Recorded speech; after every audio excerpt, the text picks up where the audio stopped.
तस्वीरें लगातार आपको दिखा रहे थे, लेकिन अब आप देख सकते हैं पूर्व पीएम प्रचंड के घर को फूंक दिया गया है। इसी के साथ साथ कई जो नेता हैं वो अपनी जान बचाकर भागते नजर आए हैं। इसी के साथ साथ आपको ये भी जानकारी दे दें कि कई अहम जेल जो है, खासकर जलेश्वर जेल की बात करें तो वहां से भी कई कैदी फरार होते नजर आए।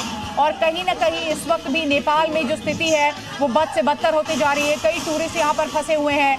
साथ ही साथ जो जेनजी है उनका विरोध प्रदर्शन है, मांगों को लेकर वो सड़कों पर तो उतरे थे, लेकिन मांगों से इतर आप देखिए किस तरह से नेपाल का जो हाल उन्होंने किया है, अपने ही देश में नुकसान किया है। और इन तस्वीरों को आप देखिए, नेपाल के एक बड़े बिजनेसमैन के घर में किस तरह से तोड़फोड़ की जा रही है। जानकारी ये भी मिल रही है कि कई दुकानों में लूटपाट की घटना को भी अंजाम दिया गया है और एक एक करके नेपाल में इस वक्त भयावह स्थिति है।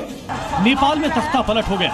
ओली सरकार समेत मंत्रियों ने पद छोड़ दिया, लेकिन नेपाल अब भी सुलग रहा है। सड़कों पर अभी भी प्रदर्शनकारी और पुलिस आमने सामने हैं। सेना तैनात है और अब लगभग देश की हर बड़ी जगह आग में झुलस रही है।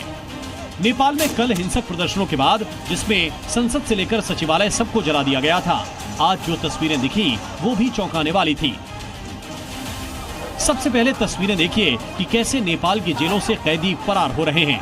तस्वीरें नेपाल के दिल्ली बाजार जेल की हैं, जहां नेपाल में विद्रोह को देखते हुए जेल से सैकड़ों कैदी फरार हो गए।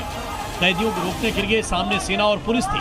जवान जेल के सामने जमीन पर बंदूकें लिए पोजीशन लिए हुए थे, लेकिन तभी बड़ी संख्या में कैदी जेल के दरवाजे पर आते हैं और जेल का दरवाजा तोड़ देते हैं। सामने सेना और पुलिस होती है जो कि कैदियों को रोकने की कोशिश करती है, लेकिन कई कैदी फरार होने में कामयाब होते हैं। बाद में सेना बाकी कैदियों को रोककर वापस जेल भेजने की कोशिश करती है।